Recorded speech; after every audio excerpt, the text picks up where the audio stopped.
Okay, let's try this again and see that the intro works this time.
And welcome to another exciting episode of The Energy That Surrounds Us. I'm your host, Michael.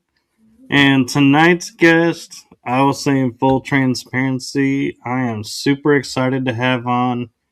And we've been having a little fun chat in the background, so I totally feel like you all are in for a huge treat with tonight's episode.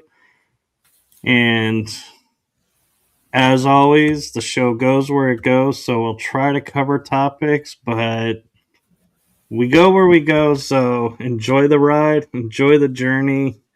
And with that, I'm going to turn it over to my awesome, amazing guest to introduce herself because I cannot do justice to all that she does, so I'm not even going to try. I'll let her introduce herself. So I give you the one, the only, amazing, super insightful Robin Marvel. Hi, guys. It's great to be here. Thank you so much for having me.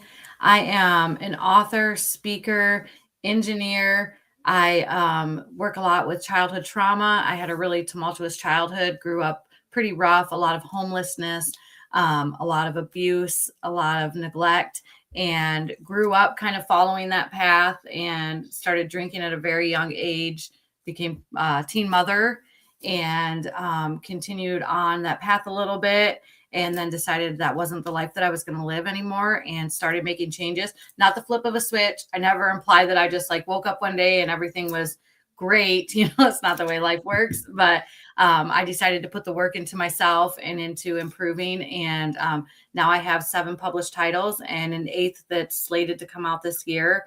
And I do online courses. I go out and speak all over the country on self-development, self-improvement, with special focus on healing childhood trauma.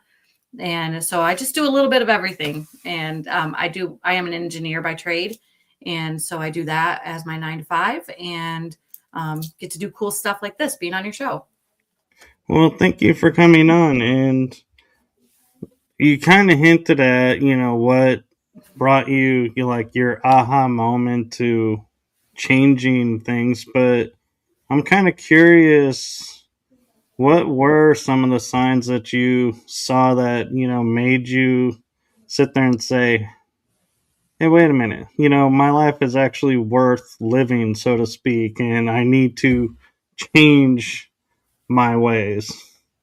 Well, right. And so basically, I was a young mother and I was working. I mean, I remember this moment because that was like a big catalyst to not being a victim to circumstance anymore.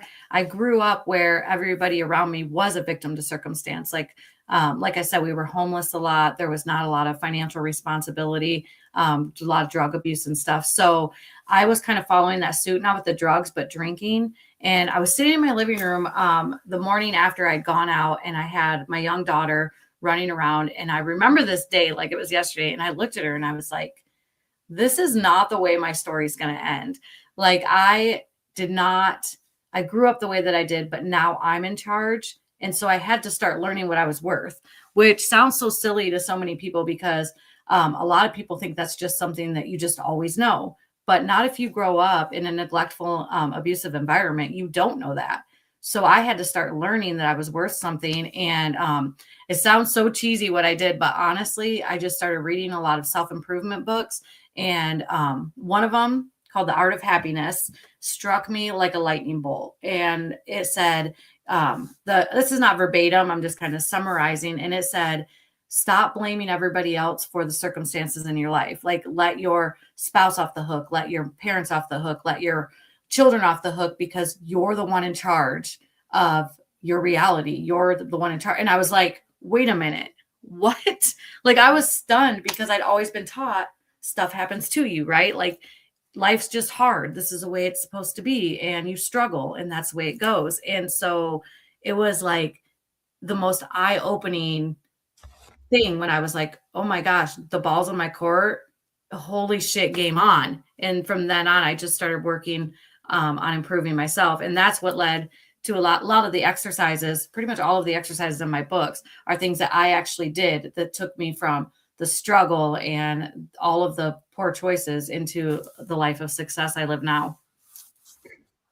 So I have, my own books where I talk about, different stuff that I learned, different modalities to try and fix myself thinking I was broken, to the revelation of I wasn't the broken one, and how life changed in that moment. But can you share with some of the people, with not some of the people, with the audience, some of or all of the stuff that you learned and the different modalities that you went through that you felt benefited you the most on your journey? I know it's in the book, but I just think people get something out of hearing it too and can relate. Oh yeah, and to speak on where you said about you being broken. See, I don't think anybody's broken. I don't think that we can be broken. I think that we're in the different stages of our lives based on the experiences that we've had, and a lot of time it takes learning your worth. I think everything we do is based on what you think you're worth. I think the job you have, the clothes you wear, the person you marry, the way you carry yourself, all depends on what you think you're worth. And when you start learning that self-confidence and you start letting go of what's supposed to be and accepting this is what is and I'm in control of it, it changes everything. It honestly changes everything. And one of the things that I did, and this is what people say is so cheesy, but I will swear by this the rest of my life because it's actually something that helped me so much and changed so much for me, was I wrote the word I love you and I stuck it on the bathroom mirror. And when I would walk by the bathroom or whatever, I would see that and I would say it. And immediately I would start like bashing myself because, of course, we're like our worst critics. And I would start saying, like, why? Like, what are you worth loving? Like, you did this, this, and this. And I would start like in that being mean to myself. And then I had to retrain it. I was like, I would have to literally say, sometimes out loud, even like, stop. But you did this, this, and this, these positive things. You held a door open for this lady. You sat down and read a book with your daughter, whatever, to start retraining the negative self-talk. And that really was pivotal in my growth, in my development, and my being able to start owning my life and start improving who I was overall as a person. That was one of the major things that I did. And leading into the negative self-talk, I had to learn how to not be mean to myself, because we can be nice to everybody else around us, right? But we're meanest to ourselves. And whose voice, I do this activity. I'll do this with you real quick. So name the 5 people that voices that you listen to the most, that impact you the most, that actually have the most pull in your life. If you can think of 5 of them.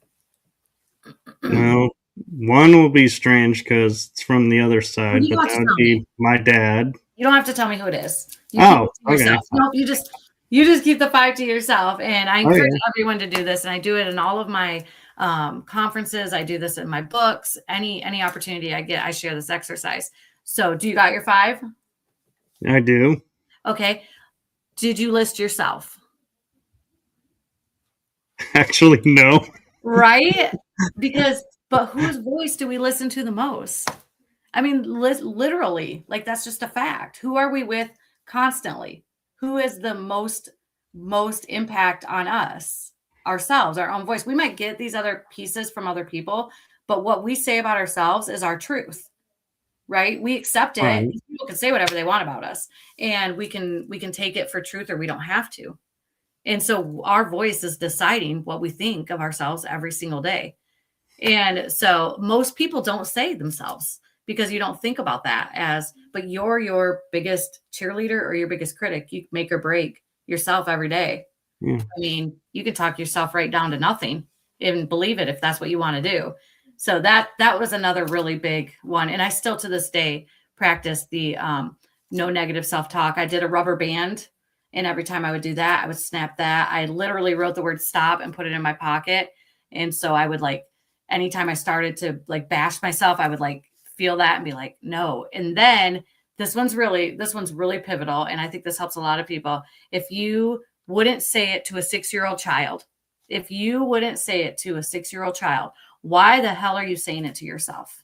Right. You are that. Well, and to me, the funny thing too is like when you were talking about how we don't include ourselves, it's like my mind went to, well, it is my voice, but I take advice from them, and it's like they're a counsel, and it's like I start justifying, Right, yes, I right. Yeah. do, but in reality, yeah, if I should have listed myself, and I really get annoyed with myself when I say I should have, because I'm like, that is like one of the I was taught worst phrases Hmm. ever to use is don't use the word should in your language.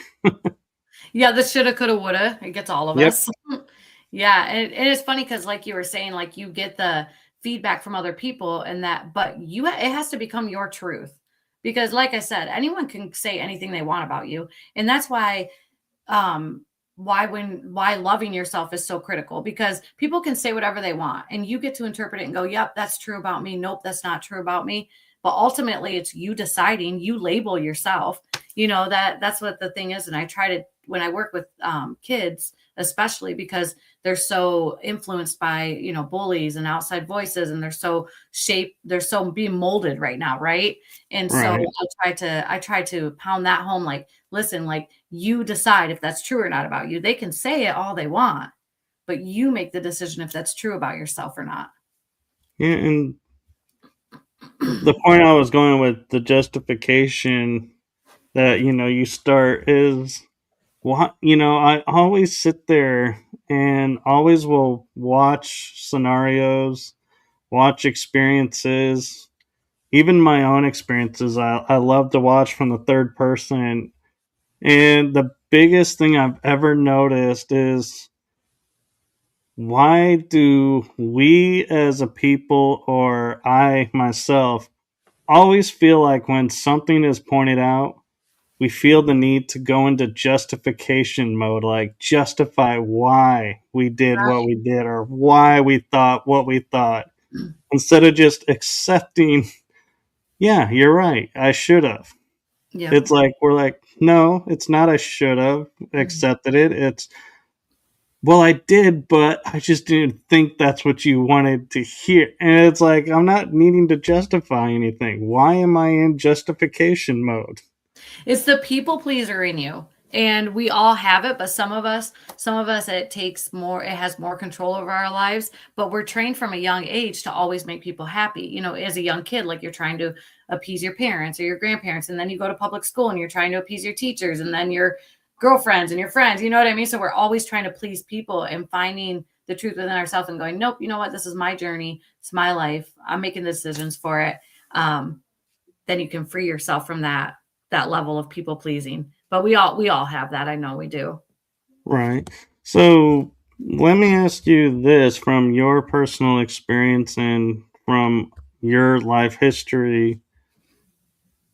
How do you see when you're in that mode, and what do you do to help keep yourself from returning and getting stuck in that mode, like the justification or the people pleasing?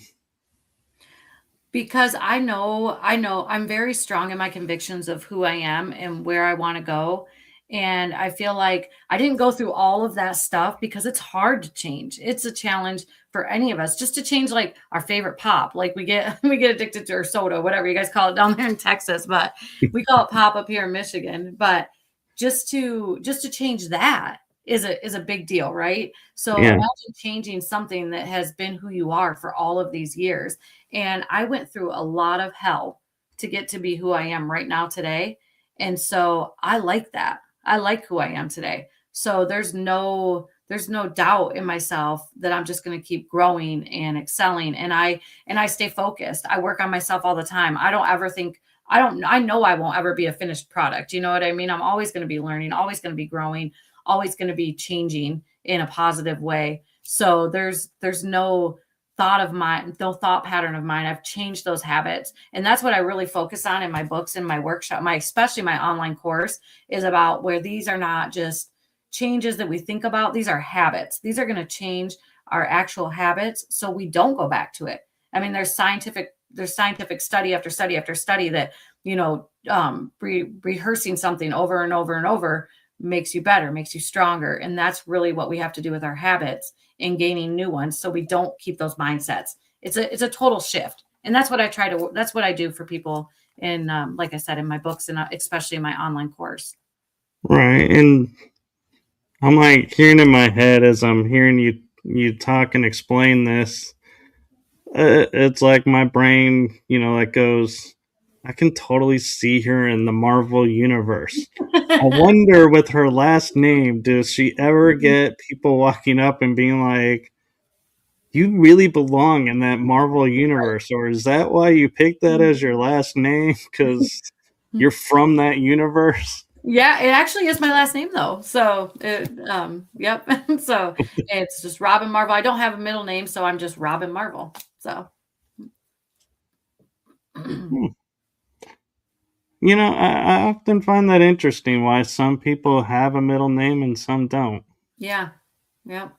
Mine was a fluke. I thought I did my whole life growing up, but I went and got my birth certificate because I was speaking in New York, but I wanted to go through Canada to do that. And this was years ago before you needed like the enhanced license and all that stuff.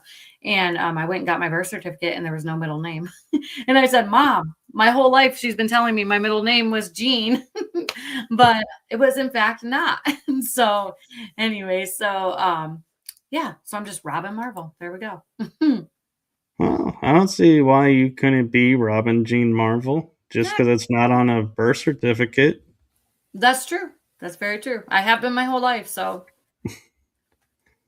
I kind of wonder. I don't, this isn't in your bio, but have you ever thought about like past lives or something that name could be connection to something in that arena? I've actually had a past life reading done. My aunts were very much into energy and doing past life regressions, and I actually had one done.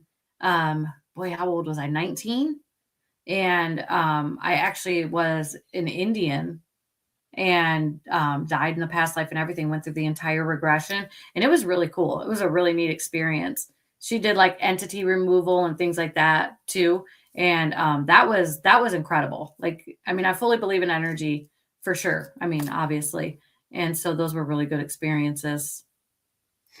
And talking about entity removal, there's been talks now of coming up with all the hardships and life. Was it due to an entity attached, or was it naturally you just could say had the bad luck of going through that? But I wonder your thoughts, with your past, since, you had at 19 entities removed, do you feel like some of your experiences might have been due to the entities attached? I don't. I think that my experiences were based on choices that were made, obviously that were made for me when I was a child. So when my mom was pregnant for me, my older sister passed away, and they told her like she'll never make it. You should abort and all that stuff. And my mom was like, absolutely not. And she carried me full term. I do believe that some of my um, energetic makeup is a reflective of that, like maybe some of the ways that I'm emotion, the ways that I have a lot of empathy and things. I think that did imprint that because I mean it's been proven that the child goes through the experiences and emotions and trauma that the mother goes through, and so I think that that has some residual effects. But I think the situations that I faced have been my own choices that I've made, whether they were poor choices or good choices, because I fully believe I'm in charge of my life now and creating my reality as it goes based on the choices that I make. So I think that that's really the impact that, and I think I've needed all these for lessons and growth to out to level up, to become the next version of me and to improve on who I am and be able to go out and help people who are in the same situations or have experienced the same kind of things that I have. And I think that that's been a really humbling and experiences that I'm really grateful for. I don't look back at my childhood and think, "Oh, I'm so mad." I have forgiven my mom and dad years and years and years ago because they were doing the best that they could. You know, they didn't have good upbringings either, and it's just a generational cycle until you break it, and you have to be strong enough to break it because it's not. It comes with challenges, and it comes with you having to be a very strong person. And most people that you know and I know just are have plateaued. They're just going through the motions, you know, and you know it when you're saying like, "How was your day?" "Oh, same old," you know, and and they're just like living the dream, you know, sarcastically because they're not happy in their own lives, but they're too scared to to do anything to make it different. You know, they're too scared to take steps that go, okay, I'm going to better myself and here's how I'm going to start and then stick with it because it's easier. It's easier just to stay in the pattern, you know. That's why so many people don't break generational cycles because that's what you know. You know what I mean? You just keep going through the motions and doing what you know. I do, and I respect that. And actually, I love that answer about, not blaming the entity You're and right. owning it, because I used to always think about, man, I could go back in time and fix this and fix this. And we don't think about what repercussions come from that. And finally, I realized one day and I was seriously thinking about, man, if I went back in time and changed this one event, I would not be who I am. And not only that, everybody around me in that experience would not be who they are. And I was like, that's too much pressure. I am not going back in time and changing anything, because I was like, no, there is too many experiences and too many different elements and aspects with different people that it's like, Yep. I don't want to be responsible for that. And I also came to the realization, much like you were saying, I would not be who I am today if it wasn't for every hardship and every blessing I had growing up. Right, exactly. It's shaped you. It's made you who you are. And so, yeah, and so I appreciate you sharing it that way, because that is something I think a lot of people don't think about. They think, oh, I made this choice and it, turned out for the worst, and now I'm stuck and I can't do anything. And instead of going, well, this choice showed me that this isn't what I want, so now let's flip to the other choice to where it is what I want. Yep, exactly. Yep.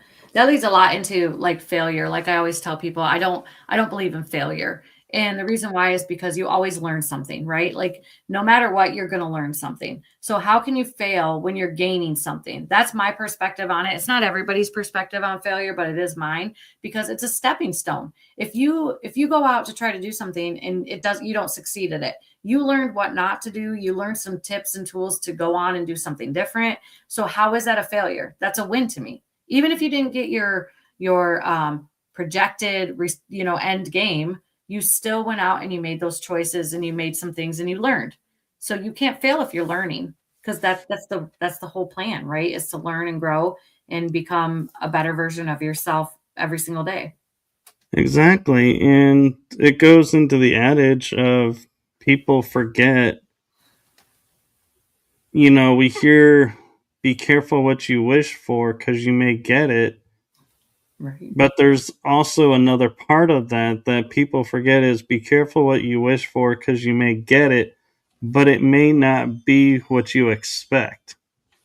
And Right. so that's the part that I feel like, yeah, everybody forgot that part. And so they feel like, no, I didn't get what I wanted. Well, you got what you needed, Yep. and it's not what you expected. And so we're sorry, but this is what you needed. You got exactly what you did ask for. It's just not the picture you envisioned. Sorry, Yeah, but not exactly. our fault. Right. Yep. Yeah. You're really in charge of your own life. You really are. And so, as interesting as this is, I want to switch a little bit because we kind of hinted at it earlier, and that is with everything you've done, what was your aha moment that you sat down and said, I could heal these childhood traumas, which will help me break these generational cycles, and then turn around and say, now let me share that with the world?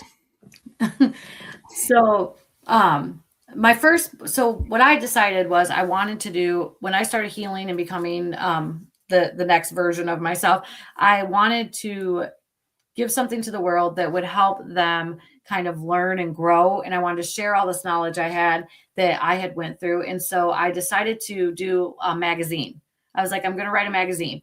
And so I put together, it was called Aura Sense Guide, and it had energy in it, and it had like healing stones, and then it had motivation, and then like a book list. Like it was just like a resource, like a positive resource. And I just printed it out like at a printer, and I went into the local businesses in my area, right? Mostly hair salons, banks, places like that. And I said, hey, can I leave this in your waiting room? Like there's no fee for it or anything. I just wanted to leave it there to kind of help people to get the conversation going, I guess, and give people, Right. because I didn't have that growing. I didn't have a lot of that growing up. So I was like, if people could learn what they're worth, then that could change their entire lives. And so I just wanted to leave like those around at local businesses. And the businesses were like, no, this is terrible. Like they didn't want nothing to do with it. They were like straight to my face. Were like, I think this is witchcraft. You have stuff about healing and stuff about stones. And it wasn't anything like that. It didn't even have a real metaphysical basis. It was more of a positive basis, but they were so taken aback by it. And I was like, okay. I was like thinking about giving up. And then it was brought up, you should do a website. Like, why don't you do a website? And this was back in the day of like the gateway computers, sitting in the corner of the room and dial up internet. And so I'd have to load up pictures. I'd have to load them at night and then let it run all night long. So in the morning, the pictures were uploaded. Like that's what the internet was like in my area back then. And so I started a website, and in doing that, I had come across a publisher, and he had reached out to me learning about my website. Because I was just running my mouth all over online trying to get this website going. And I was having people send in like recipes and just like just all positive stuff, just a feel good website to go to, right? And good news stories about people doing good things in the community, and not just my community, but all over the country and stuff like that. And I started running that website, and this publisher emailed me and he said, hey, would you want to review books? And I was like, yes, of course, I would love to. So he started sending me books, and kept doing my website. And then I decided I wanted a book for my children because I homeschooled my girls. And I was like, I want something that they can pick up, but they have to do the activities in it. And I want them to learn about like energy and Reiki and like all of the things, right? And also learn about positive self worth and self effort, self talk, and all of those things. But I want them to have to do the activities so they feel a sense of accomplishment. So I looked online. I ordered some books from Amazon. I could not find what I was looking for. And I remember it. I mean, it's so vivid in my memory. I was sitting at the desktop computer and my girls were sitting at the table doing schoolwork. And I turned around and looked at them and I was like, you guys, I cannot find anything. I'm like, I'm just going to write it. And they were like, yeah, you should write it. And I was like, okay, I guess that's what I'm doing. And I immediately turned around and sent out an email to that publisher that had been sending me the books for review. And I said, hey, this is my idea. What do you think? And he immediately emailed me back and was like, can you get it to me by Wednesday? And this was like a Sunday. And I was like, of course. So I wrote the whole book in like 3 days, but it went through edits and all that stuff. And I remember sending out the manuscript because it wasn't like the internet now, because now my book's it's all online, right? I do everything with him online. I don't send any paper copy, but back then I had to send the paper copy. And so I printed it out and me and my girls like had it in a manila envelope and we were like sitting on the living room floor and I'm like, okay, here's to like helping other people and here's to our future and whatever. And we all like put our hands on it and then we took it to the post office and mailed it. And then here we are 7 books later and just growing, helping and building, helping people heal all over the world, which is just a really cool thing. But that was really the moment when I was like, I think people need to hear my story because people can be scared to speak their truth, but when they hear other people speaking it, it gives them that confidence sometimes. And I also want people to know you're not alone. Like I've been there. I was in the trenches. Like if I can pull myself out of it, so can you. And I've got all of these tools that I used and I want to give them to you. And they might work. They might plant seeds. They might work now. They might work 5 years down the road. I don't know when they're going to work for you, but you have them. You have the opportunity and I'm here to cheer you on and help you. And I just think there's something so powerful in that of knowing you're not alone in that journey.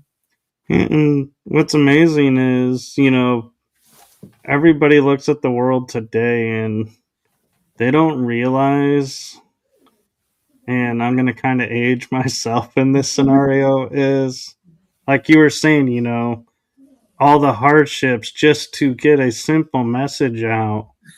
Right. Yeah. What we had to go through and all the judgments and all the fears that people had around it because it was a different topic. It Oh, wasn't the yeah. mainstream topic. And so everybody was like, no, no. And yet you pushed through. And now today it's everyday conversation. And so I like to acknowledge, the fortitude and perseverance that you had to have Right. to be able to stand up to all of those no's to be where you are today, to where those no's are now maybes or yeses because you didn't give up and neither did everybody else that was trying to get the message out, the positivity and everything. And so I just want to acknowledge, that it wasn't an easy time. It wasn't the easy road like we have today. And I'm not saying it's super easy today, but it is like, I would venture to say, and you can chime in if you want, Robin, it's like 30 to 50 times easier today to get the message out than when we were growing up. Oh, yeah. I mean, just talking about aromatherapy, people were like, "Oh my gosh, that's taboo." In my community, I'm not kidding. Like, people would call my mom and be like, "I'm really worried about Robin. She's using, like lavender on her kids' burns and stuff, and or whatever." And people would literally were so scared of what they didn't know, and that's still the case with not necessarily these topics, but people are always scared of what they don't know. And I always encourage people like what you don't know can empower you. So find out more about it, learn more about it. Like I think it only takes one yes for your life to change, right? And that's Right. that's something that I really live by. And so I'm a risk taker. Like my Jeep, I have risks greater than regret, and I have it tattooed on my ribs right here because I live by that. Risk is always greater than regret. And you have this one life, right? And even if you live 100 years, that's not that much time. That's really not. That's what, 100 summers? And you're going to sit around and waste your Yeah. summer complaining because you don't have this, you don't have that, instead of like getting out and living. Like, no, no, I'm not accepting that in my life. I'm not going to be 80 years old and going, man, I wish I would have done that when I could have, but I didn't because I was too scared. Like, get out there and live your life. If there's anything that I could just reiterate over and over to people, is like, this is your one show. This is your life, and you have control. And yeah, you might not have all the finances, and you might not have all of the things that you want, but you can get there. You can build it, you can make it happen, but you have to do it. And that's what a lot of people don't want to hear. They want to complain about, their favorite pop not being stocked at the grocery store, instead of getting out and making shit happen, because it's easier to sit around and complain. And we are creatures of habit. We like easy. I mean, I like things to be comfortable and easy too. I enjoy the easy things of my life, but I also like the thought of, oh my gosh, like, I'm going to experience this. This is my life. And I'm always reminding myself of that, because it can change. I mean, we all get shown all the time how quickly life can change. So why are you sitting around complaining and wishing and hoping and wanting? No, get up and do something about it. Take action. Talk all day long, get nothing done. You got to Yeah. get up and do it. Yeah, and I had a ex-girlfriend, and we would always like rub each other a little bit because it wasn't, anything that she, anything about her. It was little things that she would do. And like, she had her refrigerator talk to her phone to tell her what she needed to order. I'm like, if you open the door and you don't have something or you're low on something, you can place the order. And she goes, well, no, but my refrigerator will tell me what I'm low on and will order it for me. And I'm like, do you realize how scary that sounds? Like, you're low on pop.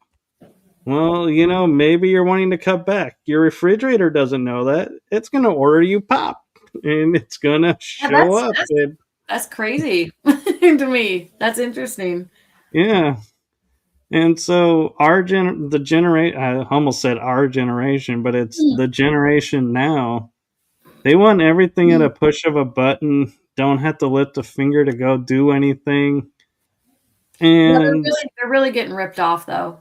They are. yeah, Yeah, they're missing out on, and I'm not saying all of that generation. I mean, but some people, I just feel like a lot of stuff's too easy, and so it's like instant gratification, and so you're missing out on like the nitty-gritty of life. Like, I think that the I will stand by my age group of growing up, which is like, I was a kid in the 80s. Like, that was badass. Yeah, that was oh, the best. That was the absolute best time to be growing up. And so I'm really grateful for all of that time that we were running free and just being a kid. Even though I had a rough childhood, I still love that time period. And to me, it was the best time period. But yeah. And everybody thinks that probably about their age. the only thing I noticed that was like different about me from other kids in the 80s is I'm a guy, but if I was doing some activity and my hands got dirty or something, I would go and I would have to go wash them off. I was like, I did not like dirt on me. That was your thing. Or if like I got done cutting the lawn, instead of going and changing clothes, I learned to wear my swimsuit Oh, because I'll just jump in the pool and that'll cool there me you off and wash me off and I'm ready for the day. And it's like I just didn't like. Are you And still like now, no, now I'm like, if I get dirt on me, I'm like, okay, yeah, I'll wash it off later when I'm done. I that? don't Right. have to go race off and do it. That's funny. And we all have But our things, right? yeah, and you have a fan in the chat room. Anina 2 writes, Oh yeah, Robin's and first book yep. is awesome. Hey, Anne. Thank you. Yeah, she's been a friend of mine for a long time. She's a great lady. Mm. Well, that's awesome. And so, what are signs or things that people can look for when looking at like childhood traumas that can say now's the time to look at them, and here are ways where you can look at them so you don't have to get emotionally charged by it. I think that all of us have childhood trauma, no matter what. Even people who have cookie cutter, the best childhood, there's still issues that arise. And one of the things that I talk a lot about in my online course and stuff is that these childhood traumas are directly impacting the way our lives are today. So you find a person who has abandonment wounds, right, from childhood. That is going to bleed over into their adulthood. That's going to have an effect on the relationships they have, the way that they treat their kids, the way that they treat their significant other, because of these childhood wounds that they haven't healed yet. So they're living their life through a wounded eye. And that's what I call it in my books and stuff, because what happens is you go through a traumatic situation like abandonment as a kid, and then you start seeing the majority of life through that wound. And so that's how you're interpreting everything. So you can't get out of that. You just keep repeating that cycle and staying and having that vision of the wound, and everything around you ends up being, like I said, bled on by that wound, that you're unable to actually live a healthy, free life of not dealing with those abandonment wounds, not feeling that neglect, not living in those toxic relationships. A lot of toxic relationships and anxiety are because of the childhood trauma that you went through, but you're not interested in healing that. You're like, fix me now. What's wrong with me now? What's the issue that I'm having now? But it's really the issues you're having now are directly related to that childhood trauma that you haven't healed yet. And that's really what I try to teach people too, is I'm like, look at what it's whatever your challenge is now. Say it's anxiety. You're having this anxiety based off of some kind of situation that happened when you were a child that you never healed. That's what I want to help get to the bottom of for people. That's what I want to help people heal, is those wounds that are still gaping wide open and are affecting our lives now. Because it's just proven scientific facts. And there's so many, all of the things, all of the activities and exercises and healing lessons that I show people and teach people are all scientifically backed. They're not just, it's not like woo woo stuff like people call it. This is actually scientifically backed stuff that you can use and implement into your daily life, change your habits, and then actually live free, not have that anxiety, not have that toxic relationship. Because when you start improving yourself, this is the craziest thing, but people start dropping like flies.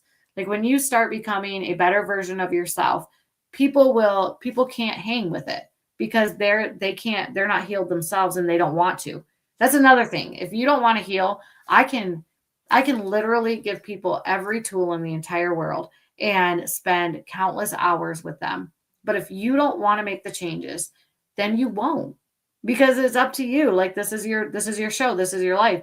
And so you can't, it's just like people who like try to implement things onto their children, for example. And they're like, my kid's not going to do this and not going to do this and not going to do this. Their kid's going to do what their kid's going to do. You can guide them, you can influence them, you can give them the tools needed to help them have structure and a foundation. But ultimately, your kid is going to do what they want to do.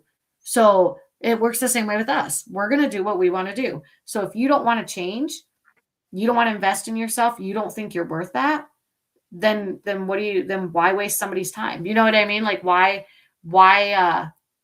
put yourself through that if you're not ready? Right. You're not. I don't know if that makes sense. That sounds kind of harsh, but you get what I mean, I think. So, I do, and it does make sense. And sometimes the truth is harsh, and yeah. you just have to deal with it. But I know that sounds harsh too. But Hmm. sorry, it is what it is. Right. But I'm curious, when you're doing your motivational talks and you're doing your online presentations and everything, what do you do when you come across the person who says, "Oh, I've healed my childhood traumas. I've healed this and this." and and they're, you know it's like, what do you do with that? Because in my opinion, I'd be sitting there saying, no offense, but then why are you here?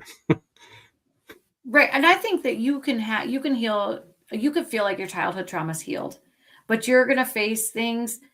You might have only went to this area of your childhood trauma where you have some anxiety wounds and you didn't look into your abandonment wounds. There's always I don't know, there's always multiple things that you go through in childhood that create childhood trauma, the adverse experiences. But in that situation, I would tell somebody, if you feel like you're totally healed, if you feel like that you're at the best version of yourself, then okay.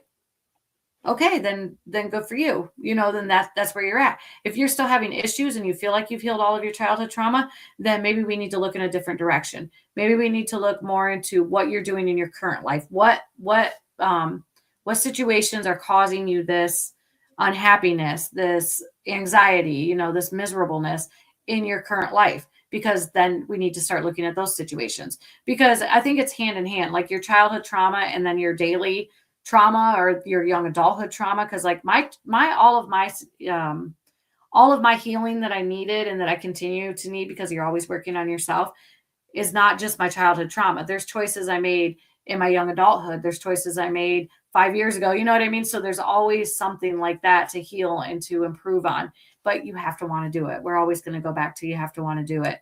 And I mean, I cheer on anybody who's making that progress, whether with the little steps, the big steps, whatever you're doing to make yourself feel better and feel like you're in control and taking a hold of your life, then I applaud you. And I hope that you're healing every single day. How whatever that looks like for you, because it looks different for all of us.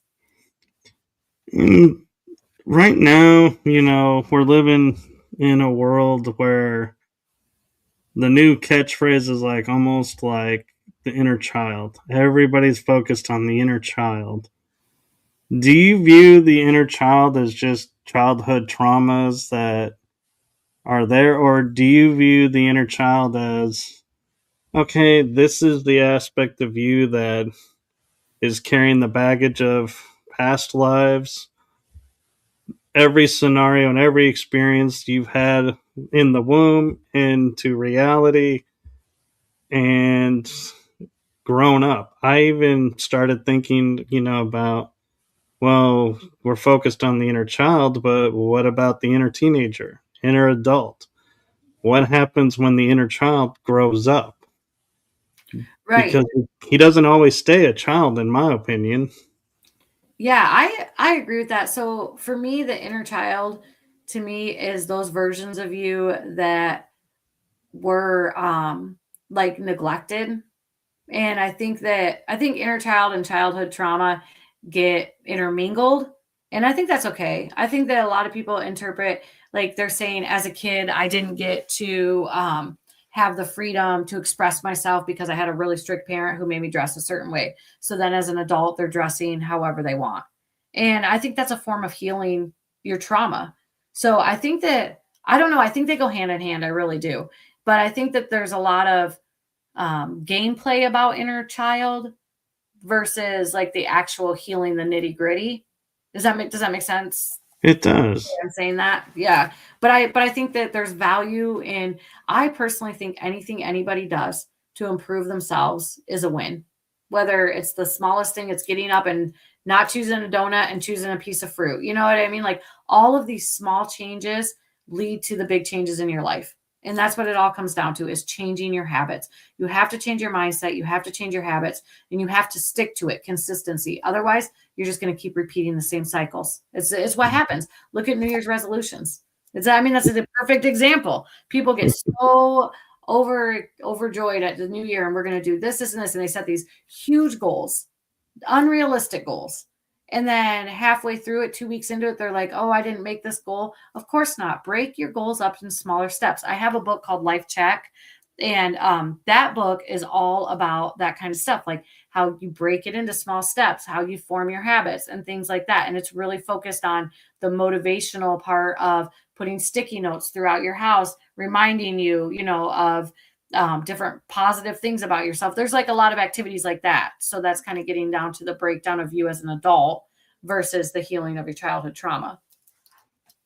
Right. And what do you think, about like where I say, we have the inner child, but we also have inner teenage, inner young adult, inner adult, because to me, I feel like the inner child isn't a perpetual Peter Pan where it's forever young and forever a child. It's eventually going to grow up. We are growing up. So, do you feel like that's, a true theory that, the inner child's not going to stay a child? Well, I think when people are healing their inner child and they're like doing the inner child play activities and stuff, they're focused just on that age group. So I don't see any reason why there couldn't and wouldn't be focused on the other age groups like you're talking about, where there is the healing and the doing the work on the inner child, and then there's the healing and doing the work on the inner teenager. And so I can agree with that there would be different stages of that inner child, inner person, whatever. I mean, even like 10 years ago, that part of you is so different. And it blows my mind at how much we can change in just such a short amount of time. Like I always say, people complain about aging and stuff, and I'm like, absolutely not. It's a privilege, right? But I always think about, like, I'm better now than I was 6 months ago. And I'm way better now than I was 5 years ago. I'm just keeping on improving and healing and growing and becoming this different version. And I think that's what we're designed to do as human beings. And that happens through healing, and that happens through healing the hard stuff, and it happens through making that choice to heal that hard stuff. And not everybody's ready for that. Yeah. So, I have an interesting question that I'm curious about your take on is, we grew up with, there was legends of like the chosen one would be like the seventh son of a seventh son of a seventh son. Okay. It was like there was something unique and special about that particular person. Do you think that certain people are born with, say, a soul contract or something that when they reach a certain age, they're going to have the strength and the ability to turn around and say, you know what? For generations, we've done this. It's not working anymore. It's time to change. And I am putting my proverbial foot or sword in the ground, and I'm making my stand here and now, and we are changing this.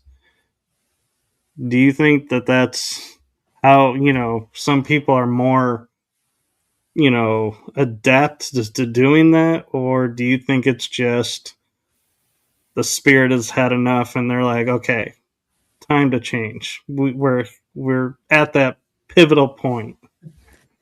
I think that some people are just forged in the fire. I think some people are meant to be game changers, and I think that the harder situations you go through, the stronger you become. I know that that's a fact. What doesn't kill you makes you stronger. But I think I don't know. I guess I haven't really thought of it that way. I just think that eventually there's people in the generational line, and they're just like, that's enough. Like, I don't want this to be my story, and I'm the person that has to change that. And then you have to be strong enough to do it. So I don't know. I don't know. I think it becomes a personal choice at some point or another, But then my uncle used to say, when I was young, he used to say, Robin's so different from the other kids. Robin's so different. And he used to tell all the adults that, like, there's something different about her. So I don't know. Maybe that is the case. Maybe there is a blueprint on my life, and this is the trajectory it was supposed to go. But I fully believe in self-creating. I believe that we create our own reality. I think it's based on the choices that we make, and what we choose to do with those choices, almost like those books, those adventure books, like turn to page whatever or turn to page Yeah. whatever. I Choose mean, your own adventure. Yeah. exactly. And I think that that's true because it just takes one decision for your entire life to be different. And that's just a fact. And that's why one of the things, one of my most annoyances is when people say, "Oh, it's just another day. It's just one day." No, it's not. Like everything happens in one day. Everything happens in one day. So you have to live to your fullest each day. And I'm not saying that I'm on all the time because I have moments I wake up and I'm off but I remind myself so quickly how fast life can change, what an absolute privilege it is to be alive, and how I don't want to waste any of my time. Like my childhood was what it was. I couldn't make those choices or do anything about it. But I will be damned if now as an adult I'm going to live in those same cycles and go through the same things and struggle when it's up to me. Like this is my show. So to me, that's enough for me to make the choices I want to make to live a strong life, to make my mission to help others do the same and show them how to do the same. And that's enough for me. Like I don't want to go back to that life. I don't want to live a hard life. So that's motivation that puts me to the next level and keeps me thriving and going every single day and working really hard because I don't want to live that life again. And I think you get to that point in your life where you're like, enough's enough. And then you're ready to make changes. So you do. Yeah.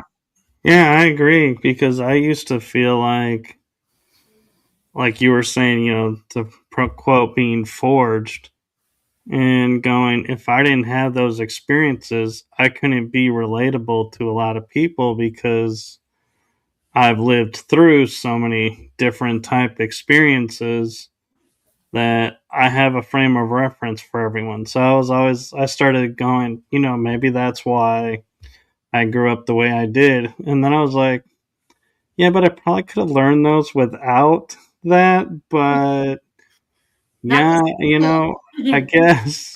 Yeah. But the thing that, kind of makes me laugh, like, you're talking about the Choose Your Own Adventure series books. As much wisdom and knowledge that I have, even to this day, I will pick one of those up and I always end up dead. It's like I can never. I'll even go to the last page where you succeed and try to go backwards, and I'm like, I can't even go backwards. Well, Like, that is how our story ends, isn't it? That's how our adventure ends. yeah, I find it so interesting that it's like, why is it I can't read this book series and ever, make it to the end? Like, yes, we solved the mystery. Yes, we got it. Everything. Nope, it was you took a wrong turn and sorry, Yeah, your adventure ends now. yeah. Yep. So, and why, talking about the fear and everything, do you think that's the driving force of why, like, people, when you say, you can make a single choice and it won't be easy, but you can change this cycle and end it, where people are like, nope. Do you think it's the fear inside them that just they give into it too much, they give it too much power and have lost their ways, or it just isn't time and you have to be patient and just wait for them to find their time? I think that people are very fear based and they're very scared of change. They're scared of not knowing. And so for them, the risk is not greater than that fear. They see, maybe I didn't say that right. The risk of something is extremely fearful to them. And so it's easier. Like I said, we are creatures of habit. Our nervous system likes to be calm. Our brain is programmed for survival. So when we start doing something new, our brain's like, wait, wait, wait, wait, wait. I didn't approve this. Like, what's going on? What are you thinking? Like, do you just stay right where you're at in your little bubble where you're safe? And even if you're unhappy, even if it's it's a less than ideal situation, it's what you know and it's easy. So we're gonna stay there. And your brain will try to convince you of that. And if you're not strong enough to go, okay, I need to step out of my comfort zone. Nothing good happens in your comfort zone. That's exactly what it is. It's easy, it's comfortable, and we all like that. I like that too. I'm a normal human, but to step out of that is where you really start to live. It's where you really start to experience things. And you have to let go of that fear of the unknown, the fear of failure. Most people, if you ask them why they don't just go out and, go out and do the things they want to do, and majority of the time it's, fear of failure. What are my friends going to say? What if this happens? What if this happens? And the what ifs of the world will keep you trapped forever. Like you're literally keeping yourself in a cage by with the what ifs. So you have to make the choice that risk is greater than regret. And you have to be aware. I'm not saying just throw caution to the wind. That's not what I'm implying here. But I'm saying face those fears, look at them and see what you need to do to take that next step, to get out of that comfort zone, and then start doing that. Start taking little baby steps. It doesn't have to be an all-in thing, Change doesn't have to be okay, this is what I'm doing and everything's changing and I'm quitting my job and I'm leaving my spouse. That's not what change has to be. You can take the steps. You just got to figure out what direction you want to go and then how you're going to get there, and then build the blueprint, build the roadmap. And that's really what I do in my workshops. Build people a blueprint to get them from their fear-based, scared of change into the life that they want to live. And so I do think that fear plays a very big part in people staying where they're at and staying stuck and unhappy. That makes sense. And I just want to point out we're at the hour. So I don't know if you need to go or if you have time for a little bit more conversation. I have to get going because I get up at 4 a.m. for work. Okay. But I could come back. I could come back Yes, definitely. for sure. I have so many more questions in my mind, and I'm like enjoying the conversation, but I totally respect that you got to be up early. So we'll definitely have you back on. And I just want to give you an opportunity super quick to let people know where they can find your books and if they have questions, the best way to get a hold of you. Yep, you can find my books anywhere, Amazon, any kind of like Barnes and Noble, any bookstore in your local town. If they don't have it, they can order it.